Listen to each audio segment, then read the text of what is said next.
Ce rendez-vous, vous l'attendiez et vous le faites si bien d'ailleurs. Vous êtes dans votre émission Sport Magazine sur votre chaîne internationale New World Info Français du groupe New World. Et vous êtes nombreux à être fans de cette émission et plus encore.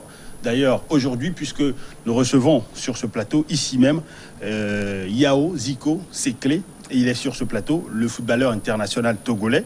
Zico, bonjour et bienvenue dans Sport Magazine. Merci. Bonjour, Monsieur Pinto. Bonjour, collègues. Alors, avant... Je l'appelle collègue parce que... ouais, c'est ça. Attendez, je vais faire les présentations. Il ne faut pas me les faire. Vous êtes devenu une mini-star sur les réseaux sociaux. Peut-être j'en abuse ou pas, carrément. En tout cas, vous faites aujourd'hui partie de ces acteurs du football qui appellent à la réouverture des stades. Et le sujet nous intéresse dans Sport Magazine. Il vous intéresse, vous également. Et pour en parler, nous recevons pour vous également sur ce plateau notre journaliste et consultant sportif, rédacteur chez Africa Foot United, Edouard Agbetou. Confrère, bonjour et bienvenue dans Sport Magazine. Merci beaucoup Helmut Kassidi Pinto. Je fais un clin d'œil également à tous ceux qui nous reçoivent en ce moment. Réel plaisir de pouvoir partager le plateau avec, comme il le dit souvent et beaucoup aiment si bien l'appeler, l'enfant du peuple. Je veux parler de l'antilope, moi je l'affectionne ainsi. Je veux parler de Zico. Zico, salut à toi et salut. Un réel plaisir de te retrouver. Plaisir partagé. Alors, plaisir partagé. Ravi d'avoir votre attention, vous qui nous suivez ici à Lomé, un peu partout en Afrique de l'Ouest. Au Ghana, au Bénin, en Côte d'Ivoire, au Burkina Faso et puis également dans toute l'Afrique et à l'international puisque vous pouvez nous suivre également sur notre application que vous pouvez télécharger sur Play Store et Apple Store et puis sur notre site internet en ligne, le www.tv.com. Vous avez le live que beaucoup ont capté actuellement et nous suivent. Les présentations sont faites. On va attaquer le sujet, rentrer dans le vif du sujet. C'est bien beau tout ceci, hein. C'est bien beau. Ouais, c'est bien beau. Aujourd'hui, on a beaucoup de téléspectateurs qui attendent beaucoup de cette émission. Voilà. Et ça fait plaisir. Il faut juste faire un clin d'œil, tirer chapeau à toute l'administration de New World. Voilà, effectivement. Et puis à la partie technique et à la rédaction qui nous a aidé à préparer cette émission. Yao, Zico, vous êtes footballeur international togolais. Vous avez évolué durant quelques années en Afrique et puis en Asie, précisément en Angola, au Gabon et aussi en Inde. Au-delà de ce modeste palmarès qui est Zico. Merci beaucoup. D'abord, je voulais dire merci à Dieu parce que c'est lui qui a permis, ou c'est lui qui a mis de la lumière sur ce combat que je mène. Et je pense qu'avec Dieu, dans un combat, le combat va toujours à bon port. La gloire lui revient. Pour revenir à votre question, Zico, c'est qui? Zico, c'est ce footballeur togolais que pratiquement tout le monde connaît sur le plan national, bien sûr, qui a fait ses débuts avec Pekinchi de Barça, déjà en 2005-2006, en deuxième division. Après l'Étoile filante en 2008-2009, après le Maranatha de Fioport en 2011-2012, avant de repartir pour Stade Mandi au Gabon. Après Stade Mandi, je suis revenu, j'ai fait un tour. Vous avez fait combien d'années au Gabon? Une saison. Et la saison suivante, je suis reparti à Rayon Sport. Ça n'a pas été. Je suis revenu sur Lomé. Et la suite, j'ai joué pour Ange de Montien. Après l'Ange, je suis venu à Gaza. Et de Gaza, je suis parti pour l'Atlético Club Aviação d'Angola, où j'ai fait une demi-saison, je peux le dire ainsi, puisque vous n'êtes pas sans savoir que là-bas en Angola, une fois arrivé, j'ai eu des problèmes de CIT avec les dirigeants de Gaza que j'aimerais pas en parler. Voilà. Parce qu'on n'est pas là pour ça. On n'est pas là pour ça, bien sûr. Bien si triste. Oui, bien sûr. Donc ça m'a pas permis de m'exprimer. J'ai joué que un poignet de matchs. Et aujourd'hui, je suis revenu jouer, fait un petit tour au Bénin. Je suis revenu et je suis parti en Inde. Bon, en Inde, c'était en plein championnat que le virus nous a arrêtés. Je suis rentré et voilà. Vous êtes là pour faire d'une pierre deux coups, vous menez un autre combat parallèle, que je pourrais dire ainsi. Mais Helmut, vous permettez? Bon, évidemment, tu connais Zico, mais tu le connais comment, tu vois? Ouais, Zico, c'est un joueur, je l'avais dit d'entrée de jeu, c'est l'antilope. Parce que quand vous le lancez, il sait si bien faire avec le ballon, il sait bien déposer ses adversaires à la manière Usain Bolt, parce qu'il a de ses jambes un tout petit peu petite, mais attention, c'est le feu follet, il démarre si vite et ses appels contre appels permettent, j'allais dire, aux adversaires de ne pas pouvoir le rejoindre. Et Zico, c'est un joueur qui attire beaucoup de monde. C'est un joueur... Vous parlez de son charisme. Oui, il n'a pas la langue de bois. Voilà. C'est en quelque sorte notre Zlatan togolais, je pourrais m'exprimer ainsi. Parce que là, c'est vrai, des fois, ça lui fait défaut. Ça lui fait défaut des fois, mais des fois aussi, il faut ça aussi dans une équipe de ces genres de joueurs qui bousculent un tout petit peu la hiérarchie pour faire balancer les choses. Mais là, la question que je voudrais tout simplement lui poser, c'est de connaître son actualité. À l'heure actuelle, est-ce qu'il y a eu des tractations ça et là? On sait que dans d'autres pays africains, le championnat a démarré. Par exemple, au Sénégal, ça va démarrer le 2 janvier. Et il y a également la Guinée qui est partie. Plusieurs pays africains. Quelle est l'actualité de Zico? Ou bien il se prépare véritablement pour le Togo? Vous allez repartir en Inde? Bon, en Inde, non. Là, c'est fini. Oui et non. Oui et non. Oui et non. D'abord, l'Inde, il n'y a plus d'assez d'entrée en Inde jusqu'à nouvel ordre. Ouais. Voilà. Donc, nous qui sommes rentrés au moment du confinement ou bien du corona, nous sommes chez nous. Et j'avais un an de contrat qui est déjà voilà, c'est ça. Et donc, je pense que retour en Inde, c'est possible puisqu'il y avait d'autres clauses, j'avais eu d'autres contacts là-bas, mais c'est l'entrée sur le territoire indien qui est truc. Mais à part ça, oui, bien sûr, j'avais eu beaucoup d'opportunités, même d'Europe. Mais vous-même, vous connaissez la situation actuelle. Oui, c'est ça. Donc, il y avait eu cette histoire de corona. Alors, on ne va pas trop traîner sur la présentation. On vous connaît déjà assez. Venons-en au sujet précis qui nous intéresse. Depuis l'état d'urgence de mars, dernier et puis prorogé après, les stades sont fermés dans le pays et vous menez depuis quelques semaines déjà un combat pour que le sport revive. Parce qu'il faut avoir le courage de le dire. C'est ça. Le sport au Togo sommeille. Et vous défendez la réouverture, sinon l'ouverture partielle des stades. Parce que, pas une ouverture totale, bien sûr. Mais qu'est-ce que vous mettez dans votre combat? Vous défendez quoi exactement? Bon, d'abord, pour commencer, je voulais dire, ce qui se passe dans notre milieu de football, dans notre football ici aujourd'hui, c'est de la pure injustice et de la méchanceté. En tout cas, ce que vous pensez. Ça commence bien. Oui, c'est de la pure méchanceté et de l'injustice. Je m'explique. Aujourd'hui, nous sommes à la maison. Le football, vous-même, vous savez ce que fait le football pour un pays. Et les milliers de bouches que le football nourrit. Si aujourd'hui, on voit à côté tous ces pays qui ont été aussi contaminés par ce virus, mais arrive à trouver un moyen d'organiser le championnat pour que tous ces bouches-là puissent trouver quelque chose à manger. Et c'est chez nous seulement qu'on n'a pas de solution, qu'on vient nous dire on y pense. Je pense que ce n'est rien que de la méchanceté. Alors, peut-être que le mot est un peu trop fort. Bon, de la méchanceté. Alors, bon, peut-être je le dis comme ça parce que, à mon avis, par rapport à ce que tu as dit que les pays ont trouvé les moyens. Justement, j'allais en venir à ce mot. Est-ce que Edouard Aguetu, aujourd'hui, le Togo a les moyens pour pouvoir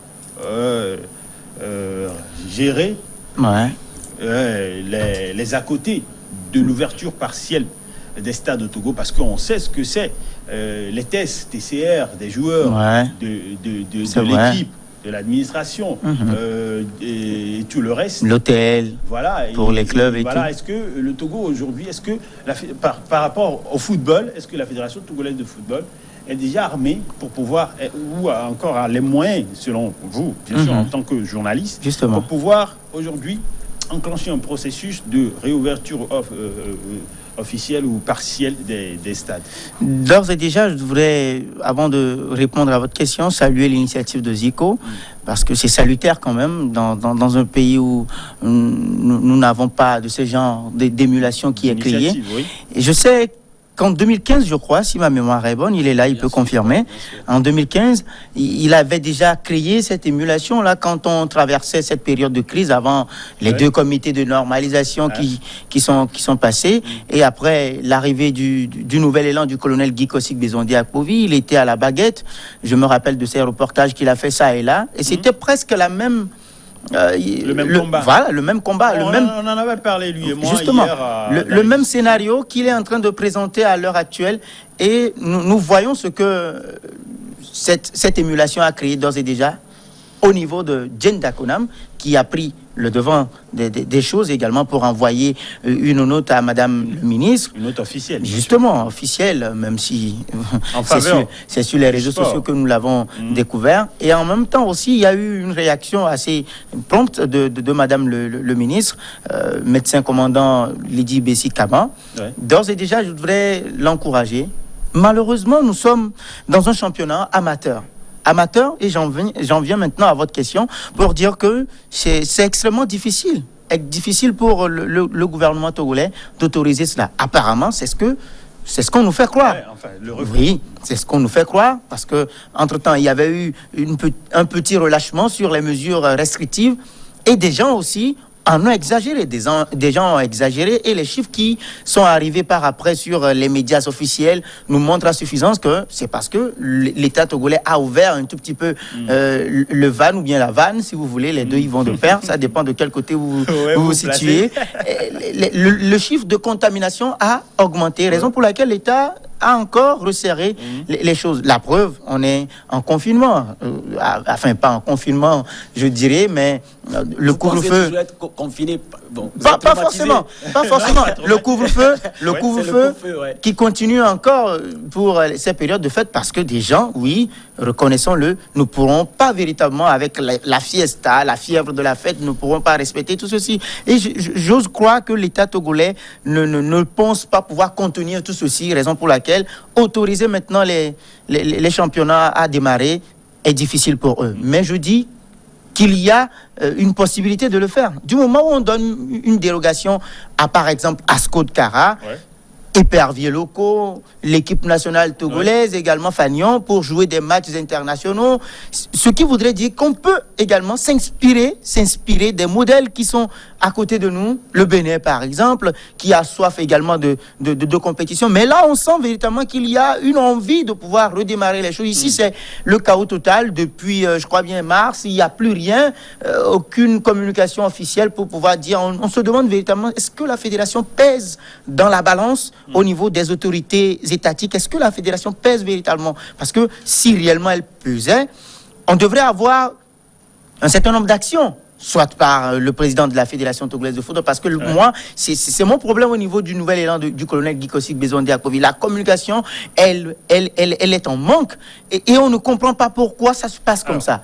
Donc, rapidement pour dire que l'État togolais a peur de la réaction de ceux qu'ils dirigent à un moment donné. Je ne suis pas à leur place, mais c'est ce que je constate au vu des analyses que je fais et par rapport à tout ce qui s'est passé quand il a voulu lâcher un tout petit peu les choses. Les gens ont voulu exagérer encore une nouvelle fois. Vous pensez réellement que l'État togolais a peur quand l'équipe nationale locale, en cette période de pandémie, est partie en stage au Burkina Faso? Vous pensez que l'État a peur? En ce moment, c'était pas trop fort. Vous pensez que l'État a peur quand l'équipe nationale locale, professionnelle plutôt, l'équipe nationale A est partie en Tunisie, sachant que le taux de contamination du coronavirus en Tunisie était plus élevé que la nôtre. Vous pensez que l'État a peur? On était dans une situation... Il s'attendait pas. C'est vrai qu'il ne s'attendait pas. Alors, effectivement, mais il ne s'attendait pas. Il ne s'attendait pas à Oui, il ne s'attendait pas à avoir un taux de contamination assez élevé. Vous organisez un voyage d'une équipe nationale dans un autre pays en temps de Covid, vous ne vous renseignez pas? Mais oui, c'est ce que nous avons constaté. Je vais calmer le jeu. Zico, c'est vrai que le taux de contamination dans les pays maghrébins était plus élevé qu'en Afrique. Et nous sommes partis en Afrique de l'Ouest. Alors, bien sûr, l'État togolais, la délégation togolaise n'avait pas été informée bien assez tôt. Je suis désolé. Edouard, je suis désolé, monsieur Zico. Alors, il ne faut pas perdre de vue que l'effectif, la gestion de l'effectif d'une équipe partie en stage en Tunisie est différente. Et l'effectif de tous les clubs dans le championnat national, c'est quand même en demande. Il y a un écart de demande. Gérer un effectif d'à peine en une cinquantaine de personnes, c'est différent de gérer. Je ne suis pas d'accord. Je ne suis pas d'accord avec vous. Parce que s'il faut organiser un championnat, déjà avec les mesures barrières, sans les supporters, c'est deux équipes qui se rencontrent sur le terrain. Et ce n'est pas 4 équipes ou bien 5 équipes qui vont se retrouver sur le même terrain. Vous êtes d'accord avec moi? Oui, bien sûr. Quand l'équipe nationale est partie en Tunisie, c'était pour aller jouer des matchs amicaux. Des matchs amicaux contre une équipe. Ils ne vont pas jouer contre la Tunisie plus le Soudan en même temps. Ah oui, ça c'est sûr. Vous êtes d'accord avec moi? Je vous suis. Donc, si l'équipe nationale a eu le courage, ils sont partis dans un pays plus affecté. C'est une dérogation qu'on leur a donnée. Alors, donnez-nous ça aussi pour qu'on puisse jouer ce championnat-là. Parce que c'est des milliers de bouches qui sont à la maison. Ça, je vous suis. Alors, il y a aussi un autre aspect de la chose qu'il ne faut pas vu, Zico, je vous rappelle que nous sommes dans un championnat amateur et que c'est l'État togolais qui organise tout. Le Burkina joue un championnat professionnel? Non. Alors, bon, le Niger joue un championnat professionnel? Non. La Mauritanie joue un championnat professionnel? Nous parlons du Togo, Zico. Non, mais on parle du Togo. Ces pays-là sont-ils plus pauvres que le Togo? Nous parlons du Togo. Alors, nous parlons du Togo. Plus riches. Il faut reconnaître. Ne comparons pas. Ne comparons pas. Aussi que il faut reconnaître. Je vais lui poser ma question. L'ouverture, sinon la réouverture partielle des stades viendra de la Fédération nationale de football, mais il ne faut pas perdre de vue également que c'est le comité en charge de la gestion de la crise. Ça fait combien de temps? D'abord, attends que je finisse, Zico, c'est moi le présentateur de l'émission. Tu ne vas pas me prendre mon émission quand même pour une première invitation.